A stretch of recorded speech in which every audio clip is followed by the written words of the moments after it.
Good morning, everyone. Thanks for being here.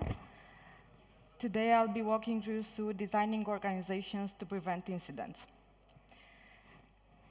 So the goals talk is to equip you with practical insights to help prevent incident rate and also build more resilient and effective organizations. Before we start, quick round of hands. How many of you had a routine change that created an incident? So, I think mostly everyone. This is the central theme of the talk. And we will see how, in the next half an hour, how we can reduce the incident rate from, for the ones that were created from changes and engineering practices to help mitigate those. First, we'll start with the why the incidents are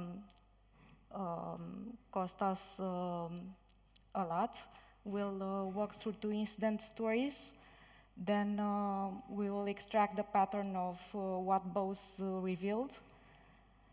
In the second half, we will see how we can structure the teams better. There will be 3 models and 4 practical approaches that I'll show in order to build more resilient systems. And at the end, a conclusion. First of all, the main point is that incidents aren't only technical. They are disguised as with a technical code, but actually the root cause is organizational. Why the incidents are a problem? Outages, breaches, and signals lost in the silos. Our biggest operational risk is actually organizational. There are outages that break continuity. The operations are disrupted for the teams. The SLAs are breached, and most importantly, there is a financial loss associated with it. The breaches reset trust. What was built during years or decades is destroyed in seconds after a major incident. Also, data is exposed. It could trigger fines, and the signals are lost in silos. This is the quiet one. Actually, there are warnings that stay fragmented because there could be a comment on a PR, there could be someone had a bad feeling and no one reacted on it because that group wasn't the right one to act on it. So what is the real cost? Actually, 40% of the time is lost to incidents versus the planned delivery. And I'll offer a practical approach how to mitigate this. 10 to 50 hours lost per incident, including the effort of the resolution, context switching, and root cause analysis write-up. And it almost never one engineer, but 3 to 10 pulled into each incident. And it compounds. More products, more teams, more complexity, the incident load increases. The system fails because the way organizations fail. Most of the time, the postmortems are focused on the technical layer. There is a specific component or code path that triggered the failure. This should be fixed, but it's usually the last piece, not the first one. There are software defects that are fixed, but they could be revealed in the next incident next month that only to happen to have another shape, but still an incident. There are also infrastructure failures that are inevitable sometimes. However, all of them are technical causes. let's look at the two incident stories, different products, different years, but the same organizational fault lines. So what it began as a routine change, it became, what it started as a routine change became 18 hours outage. There was a certificate renewal on the load balancer. It should have been only a network change, small client certificate replacement, already pre-approved, previously implemented twice. The first failure was due to the password format. The anatomy of this outage started with the routine change on the load balancer. During the first hour, there was an attempt due to the password that was incompatible. Some of the characters were not accepted. There was first a manual config that bypassed the deployment pipeline in order to fix the both the build and the load balancer change. However, it didn't work and only revealed more errors on the Oracle side that were fixed later. During the urgent change that took 2 hours to be implemented and first approved, so roughly 3 hours to resolve also the Oracle errors. Even after that and the rollback being in place, it still didn't work. So we got to a certificate correction on the server side where the rollback was actually not implemented correctly, but the configuration was done on the wrong certificate. So overall, the rollback and the correct fix took 18 hours and 3 urgent changes.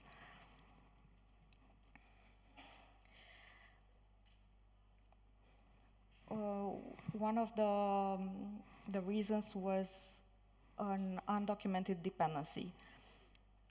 On the layer at the top, there are the 3 components, the application, the F5 load balancer, and the Oracle. There is an undocumented dependency between F5 and Oracle. Each team has their own component that are responsible for. However, there is no owner for the whole chain.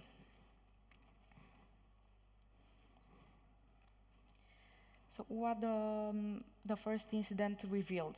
There are hidden dependencies that should be mapped up front. There is a fragmented ownership. Each team had ownership on that component, but not an end-to-end delivery. An incomplete rollback that wasn't tested before, and also a knowledge gap on the network side. Weak cross-team planning that should have been coordinated before the change, not after the incident. The second incident, an integration failure. A partner integration failed in UAT. This is a different product.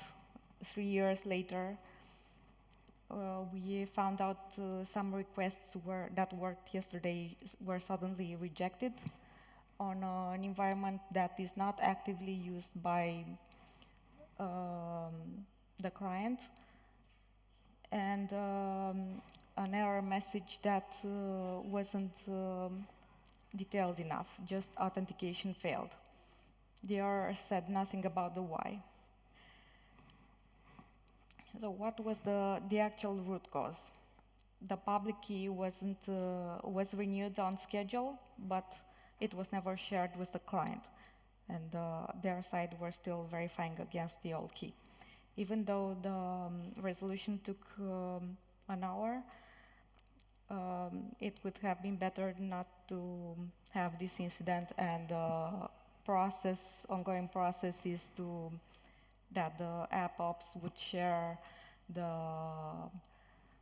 the key upfront with the client technical point of contact. So what was the post-mortem of the second incident? There was no clear owner. It should be a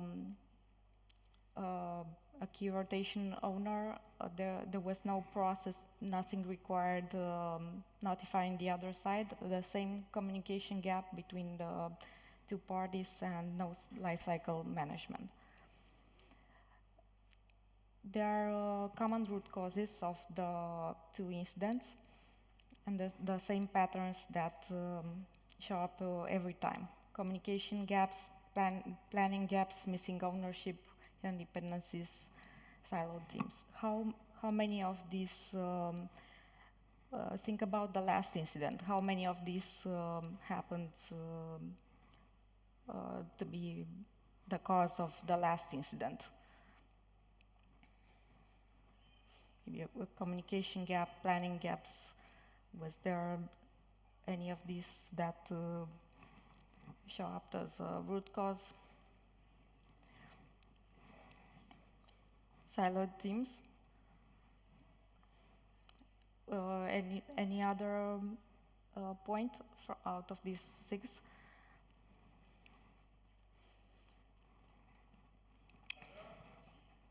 Alert fatigue. Sorry? Missing ownership.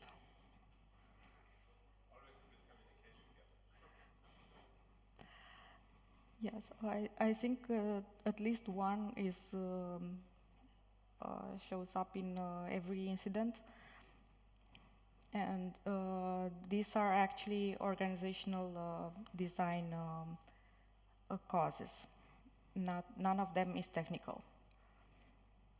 That's all. This leads us to the next part: how to design organizations like systems.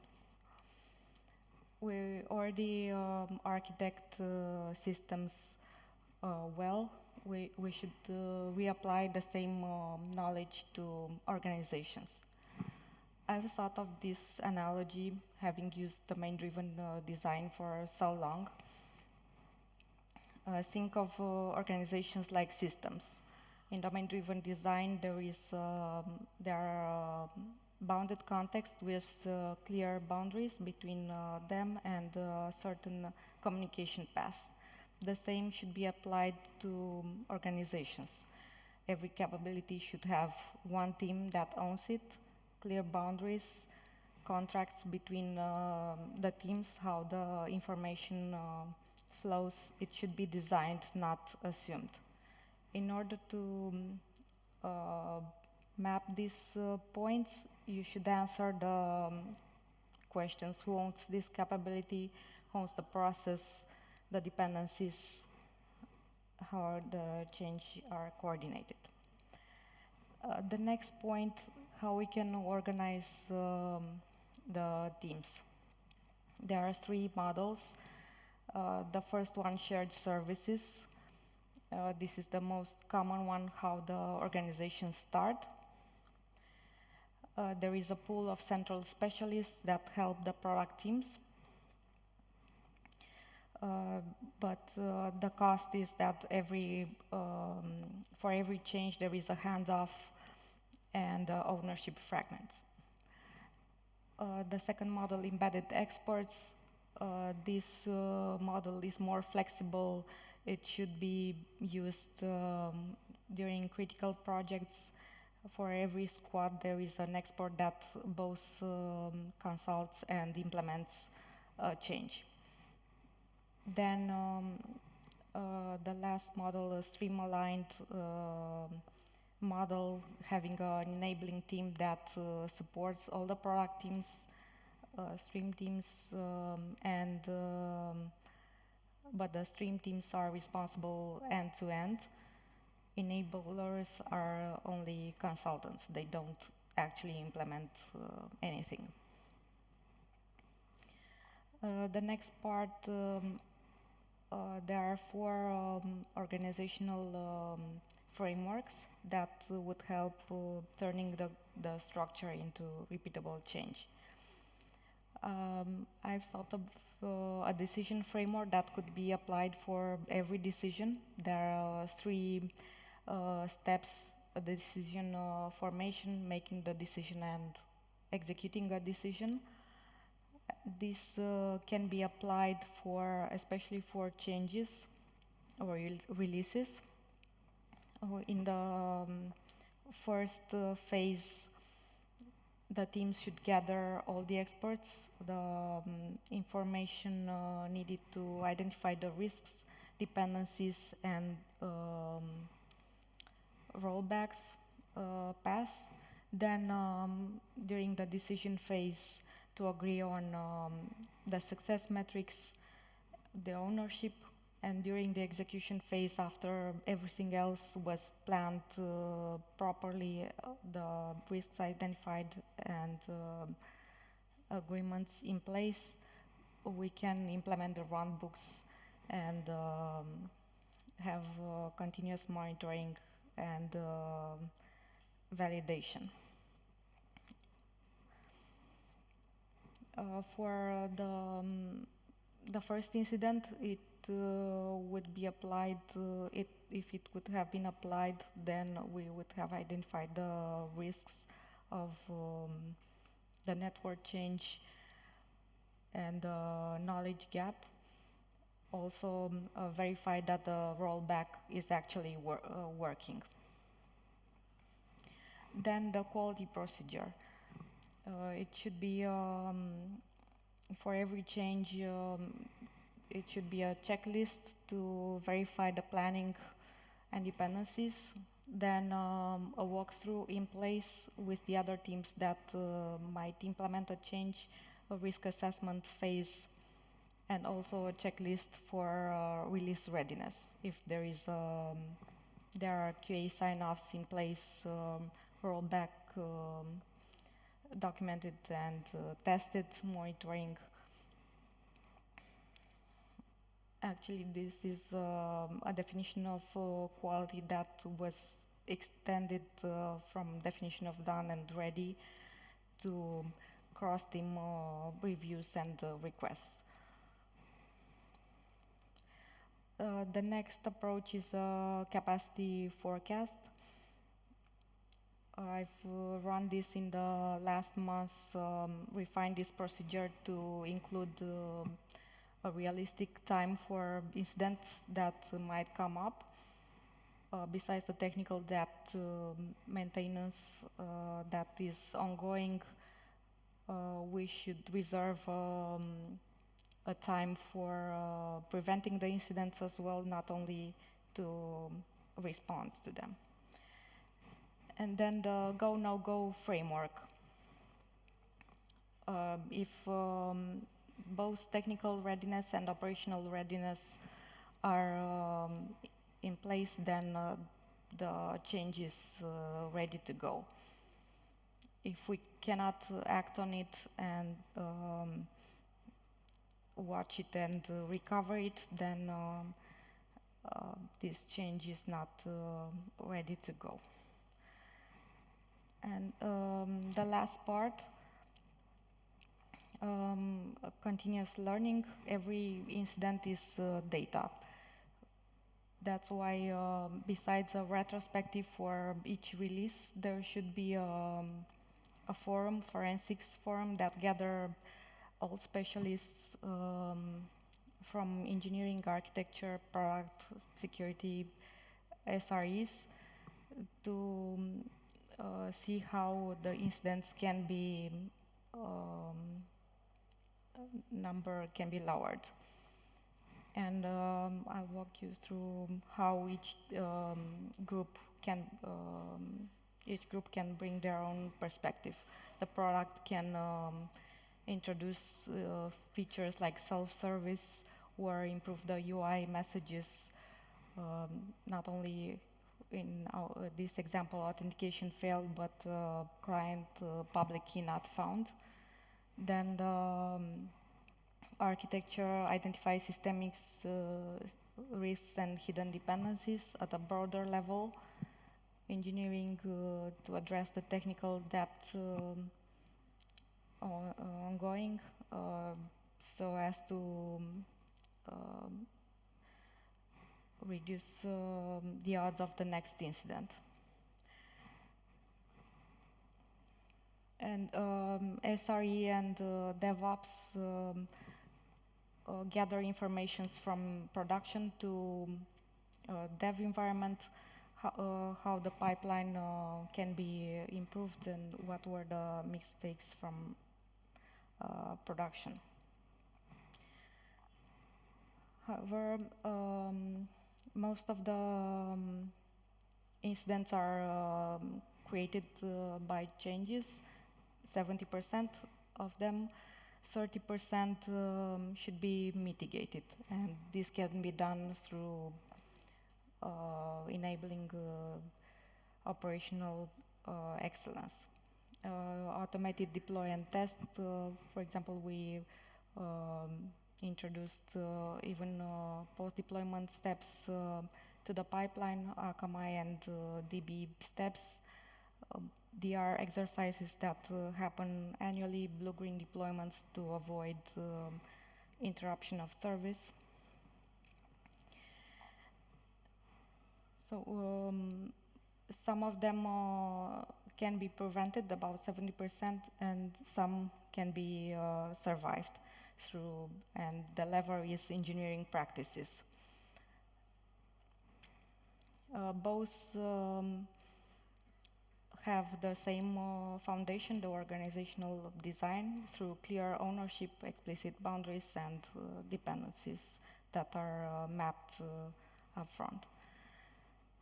So what can you carry forward?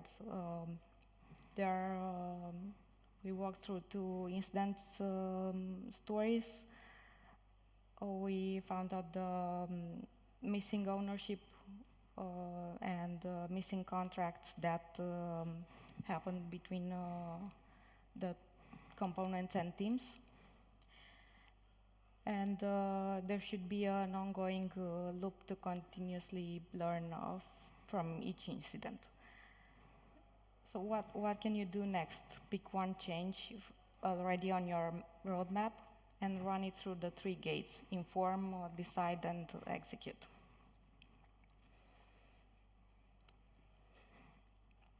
So we walked through the 4 practical approaches, the go-no-go framework, capacity forecasting, and decision framework that would decrease the incident rate. So here are the QR codes. The one on the left is the link to this speaker deck, and the other one for feedback. Thank you. If there are any questions, we have a couple of minutes left.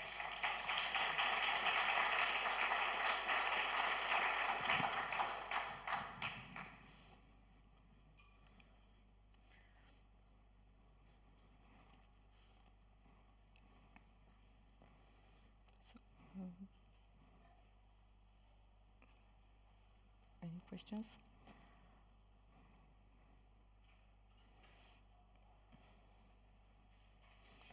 All right, then, thank you.